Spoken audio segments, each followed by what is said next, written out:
remercier aussi. Bien sûr qu'aujourd'hui on attaque. Est-ce que c'est Ahmed qu'on attaque? C'est pas Ahmed qu'on attaque réellement. On attaque toutes les femmes qui ont osé parler, dénoncer le harcèlement sexuel dans cette entreprise. Et qui a osé le dénoncer? Oui, c'est moi qui ai osé le dire. Mais avant ça, il y a quand même 33 femmes qui ont fait une vidéo, qui n'ont pas eu peur de la direction. Et c'est en 17 ans les RATP, j'ai jamais vu ça. Et c'est grâce à ces femmes-là qu'aujourd'hui on se retrouve en train de discuter. La femme n'est pas le boulet de l'entreprise, c'est les patrons qui sont là. Ça les arrange bien. Le mec qui reçoit une main courante qui touche les seins d'une femme, bizarrement ce mec-là m'accuse d'harcèlement moral, que j'aurais pas serré la main en 2018. Et tant que tu y es, dis-moi en 2004 je vais pas faire un clin d'œil. Mais elle tient pas la route. Mais en tout cas il y a un fait qui est concret. Il y a une main courante, il y a un SMS où tu l'as menacé, tu lui as touché les seins. Est-ce que la femme va dans un commissariat pour dire bonjour aux policiers? Je me suis fait toucher les seins? Non, il y a bien des faits. Et aujourd'hui, on voit bien à la télé, qu'est-ce qui s'est passé? Une femme qui se fait voler par son ex-mari. Elle a alerté la police. Et après, devant la télé, on dit on ne savait pas. Si vous saviez, il y a une main courante. Et c'est pour ça qu'on veut nous faire taire. Parce qu'on dénonce la main courante. Faut pas avoir honte. Moi, j'ai pas honte de dénoncer la direction. Si mon vocabulaire dérange la direction, c'est que je suis un bon syndicaliste. Je mange pas avec la direction dans une table. Et je ne négocie pas les salariés par la direction. Je combats la direction jour et nuit. Et la CGT combat la direction.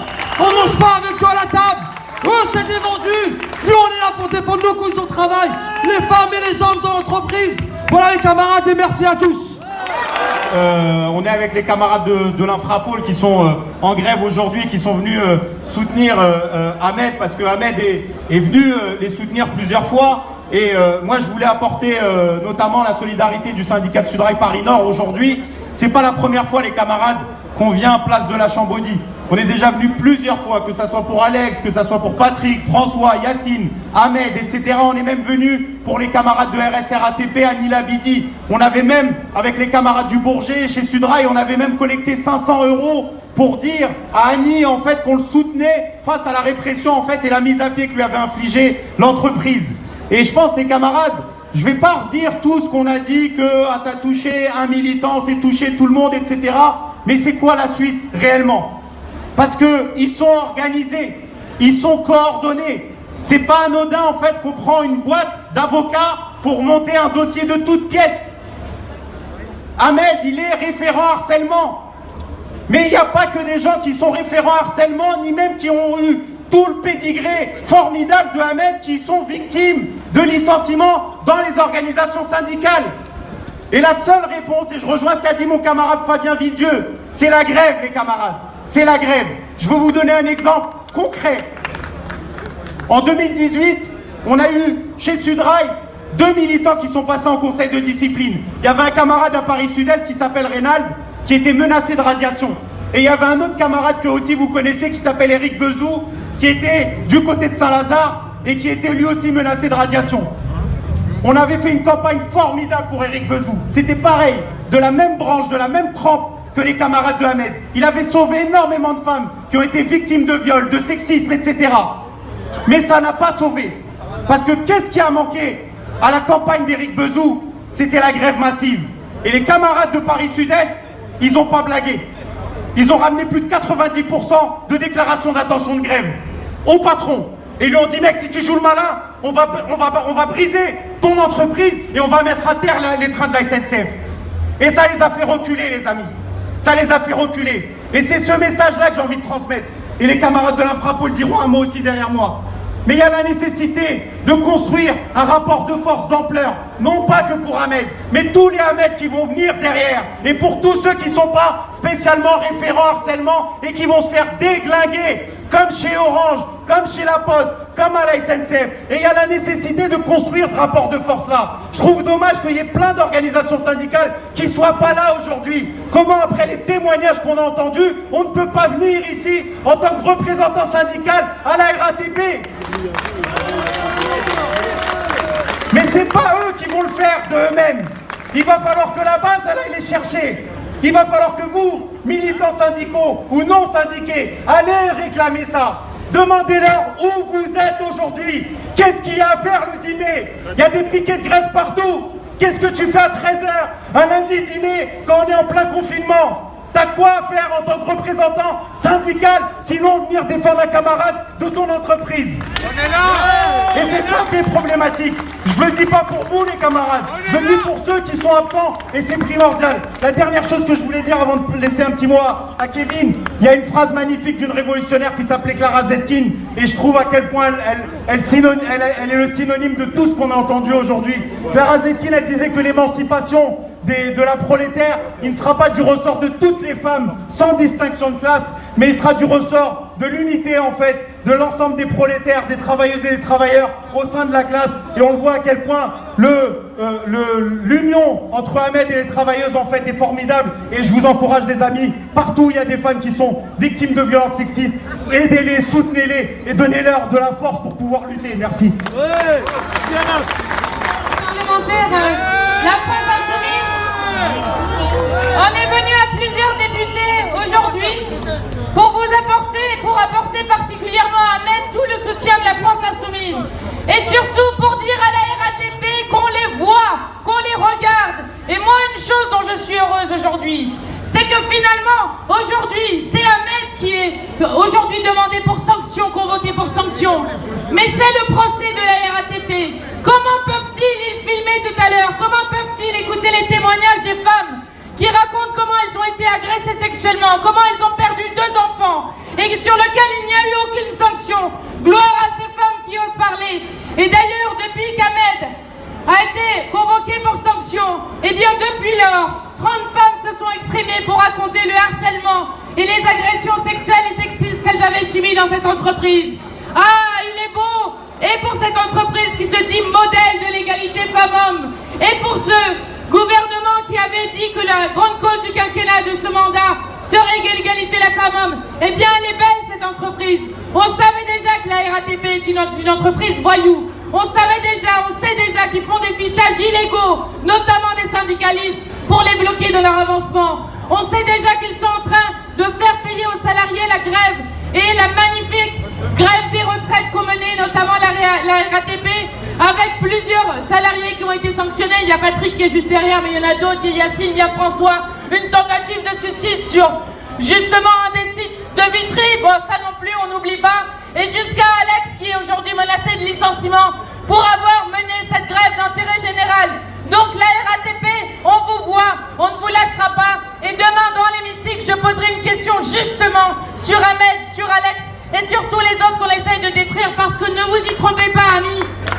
Ne vous y trompez pas, il y a des batailles extrêmement fortes qui arrivent, notamment certains en ont parlé, l'ouverture à la concurrence. La RATP, la SNCF, ils ont fait ça sur l'électricité. Ils ont concédé au privé les autoroutes. Bon, on connaît tout ça, ils sont en train de faire Hercule. Qu'est-ce que ça fait à chaque fois? Ça détruit les droits des salariés, c'est mauvais pour les usagers, ça détruit le service public qui est la seule valeur qui permet l'égalité de toutes et tous pour tous les citoyens de notre pays. Donc ne vous y trompez pas, s'ils font ça juste maintenant, c'est parce qu'ils espèrent pouvoir détruire toute contestation avant. Eh bien nous sommes là devant eux, massifs et déterminés, on ne vous laissera pas faire. Merci. Je ne vais pas répéter tout ce qui a été dit.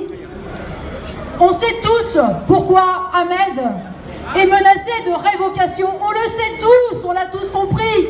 Ahmed, c'est un militant de la classe ouvrière.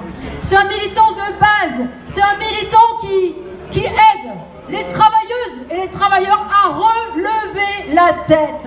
Oui, c'est un militant qui sait où est notre force, notre radicalité, pour reprendre les mots de Fabien. Notre radicalité, notre force, elle est dans les entreprises. Elle est dans notre militantisme. Elle est dans nos mobilisations. Et le fait qu'Ahmed, il aide les salariés de la RATP à s'engager dans cette direction-là, bien sûr que la direction, elle ne peut pas l'accepter. Alors, bah oui, elle ne fera pas de cadeau. Et on est bien là pour dire, eh ben voilà, tu as tous nos soutiens, toutes nos forces, t'es pas tout seul Ahmed. Et on est nous aussi, et on se transformera autant qu'on pourra en militants du même combat que toi, partout où on sera. C'est une première chose. Et je voulais aussi profiter d'être réunis là pour parler aussi de choses peut-être sur lesquelles on n'est pas d'accord. Je voudrais moi aussi revenir sur le 1er mai et réitérer le soutien de Lutte ouvrière et de tous les camarades de Lutte ouvrière aux militants de la CGT qui ont été agressés en fin de cortège. Et je voudrais d'ailleurs dire que c'est plus que de la solidarité. Parce qu'en réalité, tous, autant que nous sommes ici, nous sommes visés exactement de la même façon. Parce que quand on attaque la CGT, on attaque une organisation ouvrière. C'est ça la réalité. Je ne dis pas qu'on n'a pas de désaccords. Oh, des désaccords, on en a. Et des engueulades, on en aura encore. Et moi j'en ai. Avec les chefs syndicaux, j'en ai, et je dois dire que la bureaucratie syndicale qui passe son temps à organiser le dialogue social, ça me gonfle. Je pense que c'est contraire aux intérêts des travailleurs. Ouais, pour autant, je tiens à dire que ces désaccords, ces discussions, elles sont légitimes, elles sont saines. On doit les avoir au sein de nos organisations ouvrières. Je pense que ce sont des discussions qui font avancer la démocratie ouvrière, qui font avancer la conscience des travailleurs, notre conscience politique, et au bout du compte, qui renforce notre combat, qui renforce nos organisations ouvrières. Mais j'insiste pour dire qu'il n'y a aucune excuse, aucune circonstance atténuante à accorder à ceux qui ont attaqué les militants à coups de barre de fer le 1er mai, parce qu'ils ont agi avec des méthodes de fachos, parce qu'ils renforcent nos ennemis, le patronat, tous ceux qui ont la haine des organisations ouvrières. C'est des gens qui sont hostiles à notre combat. Voilà la réalité. Alors, oui, notre radicalité, notre force est dans les entreprises, dans notre militantisme. Et ces organisations syndicales, elles regroupent précisément tous ceux qui veulent relever la tête, des militants comme Ahmed, comme nous tous ici. Ces organisations, il faut se battre pour elles ensemble. Et juste une dernière chose, c'est pas la police, c'est pas le tribunal bourgeois qui nous défendra de ces attaques. Encore une fois, c'est nous ensemble, dans nos mobilisations. Alors, moi, et c'est en défendant bien sûr la conscience de classe. Et cette idée de la lutte de classe. Moi, cette conscience, vous le savez, avec lutte ouvrière, je suis communiste révolutionnaire. Je pense que cette conscience, elle doit aller jusqu'au renversement de la bourgeoisie, le renversement du capitalisme. Mais en même temps, je sais que c'est pas partagé par tout le monde ici, mais je sais qu'ensemble, on peut lutter pour une chose qu'on a en commun. C'est justement cette conscience-là, décisive, basique, que si on ne se bat pas contre le patronat, ils feront de nous des esclaves à vie. Voilà la réalité, camarades. Très court, je suis le dernier, comme d'hab, mais c'est ce qui a peut-être de plus salutaire. Je vais intervenir à 3 titres, 3 raisons.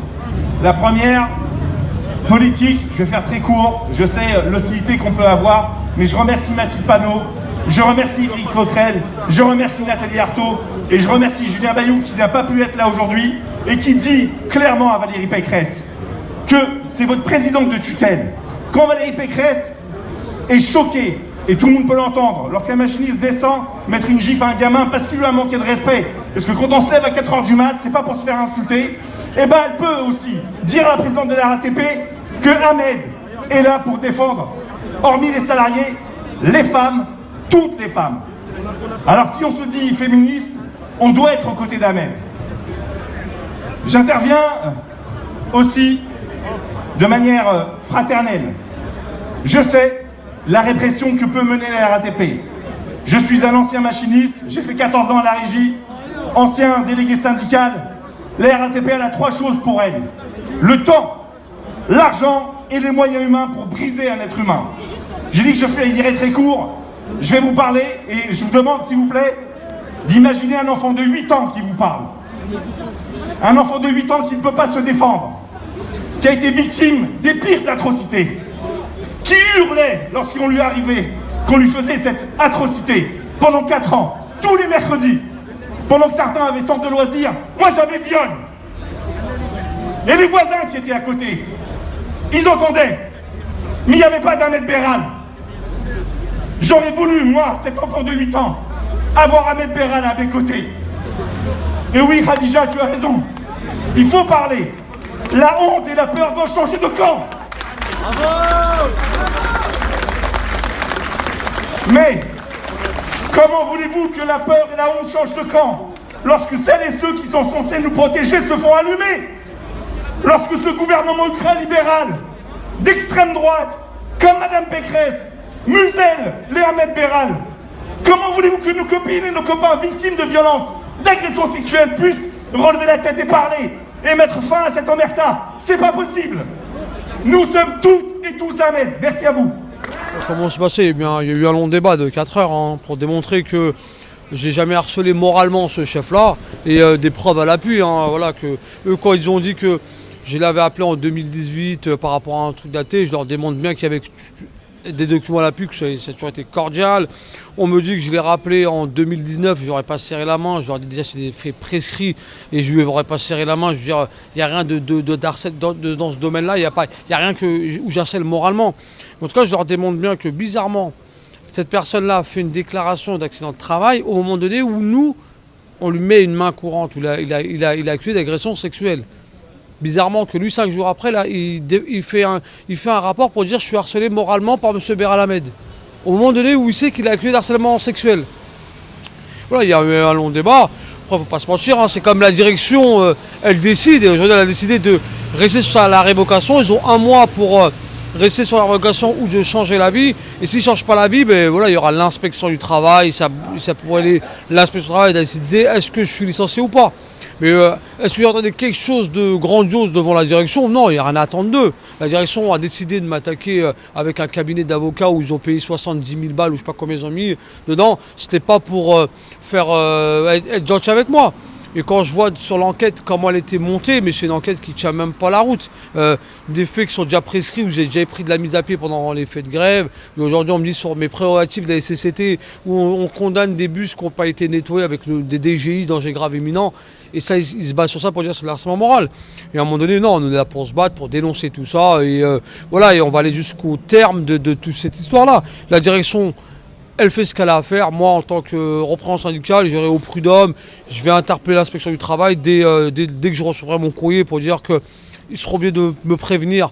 Et j'irai à l'inspection du travail et tout ça, ça va connaître son cours. Un avis, là j'attends, ils sont en train de faire un PV parce que j'ai un PV à faire pour démontrer que ceux qui m'ont harcelé moralement depuis X temps, et j'ai gagné déjà 2 prud'hommes contre eux. Et là, voilà, on va rédiger un PV pour leur dire que c'est eux qui sont fautifs. Ce PV-là ira aussi à l'inspection du travail pour attaquer directement la direction sur cet harcèlement à mon nom. Oui, bien sûr qu'aujourd'hui il y a un super rassemblement, il y a eu du monde, il y a beaucoup de monde qui sont venus avec des belles prises de parole de femmes. Et voilà, et c'était. Voilà, moi je trouve que c'est une victoire. C'est une victoire parce qu'aujourd'hui, il ne faut pas se mentir. Aujourd'hui où des femmes osent parler, faire une vidéo, il y a quasiment 33 femmes qui parlent, c'est du jamais vu à la RATP. Et c'est ça qui fait peur à la direction, c'est que les femmes se soulèvent et disent stop au harcèlement, stop aux propos sexistes. Et moi je trouve que c'est une belle victoire. Les femmes qui ont témoigné, voilà, ils ont témoigné par rapport à tout ce soutien qu'ils m'apportent. Et parler de tous les faits d'harcèlement sexuel, de propos sexistes qui a été tenu dans l'entreprise sur plusieurs cas. Elle ne le nie pas, elle me répond même pas tellement qu'elle se sent pas bien. Ah, bien sûr qu'après être référent harcèlement, c'est un mandat très lourd et très dangereux parce que déjà, il n'y a pas de protection. Il faut savoir que le référent harcèlement, quelqu'un pour être nommé demain référent harcèlement, il n'a aucune protection et c'est un mandat qui est très dur à supporter et très dur à avoir sur le dos. Moi, je le prends parce que voilà, je me bats contre cette direction. Mais on voit bien que quand vous dénoncez des faits d'harcèlement sexuel ou des propos sexistes, on voit bien que vous finissez quasiment au conseil de discipline pour dire que vous avez harcelé un mec moralement que lui a accusé d'harcèlement sexuel. Là, je vais remonter d'ici 10 minutes pour qu'il prononce l'avis. Ça va être un avis de révocation. Ils ont 1 mois pour valider cet avis. Dans 1 mois, s'ils valident l'avis de révocation, je serai obligé de passer à l'inspection du travail. L'inspection du travail, je vais ramener toutes mes preuves et les témoignages que j'ai pour démontrer que la RATP veut juste se licencier un syndicaliste que lui a dénoncé des faits d'harcèlement sexuel. Lui, l'inspection du travail est plus juste que la direction. La direction ne sont pas justes. On fait croire à tout le monde que le conseil de discipline, c'est oui, on est là pour vous écouter, oui, ils écoutent, on vous écoute, oui, mais à la fin, c'est la porte parce que c'est la direction.